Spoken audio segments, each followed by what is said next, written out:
అసలు alarming levels లేకే shock అనేది పోతుంది.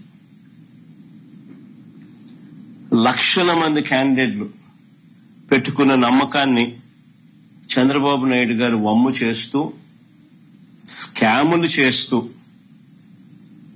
ప్రతిభావంతుల జీవితాలను దారుణంగా దెబ్బతీసిన పరిస్థితులు ఈ రోజు రాష్ట్రంలో చూస్తా ఉన్నాం. ఇంత ఘోరంగా రిక్రూట్మెంట్ జరగడం అన్నది బహుశా ఆంధ్ర చరిత్రలో బహుశా ఎప్పుడైనా జరిగిందో లేదో నాకైతే తెలియదు. కానీ సాక్షాత్తు చంద్రబాబు నాయుడు గారి కొడుకు, ఆయన సుపుత్రుడు లోకేష్ విద్యాశాఖ మంత్రిగా ఉంటూ ఇద్దరు కలిసి ఇంతటి దారుణంగా చేశారు అన్న విషయాలు ఆంధ్ర రాష్ట్రంలో చోటు చేసుకున్నాయి.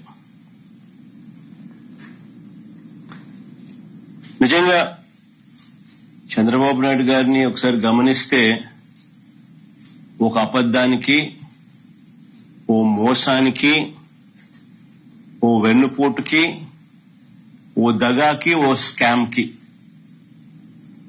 వీటికి చొక్కా ప్యాంటు గాని తగిలిస్తే కనిపించేది చంద్రబాబు.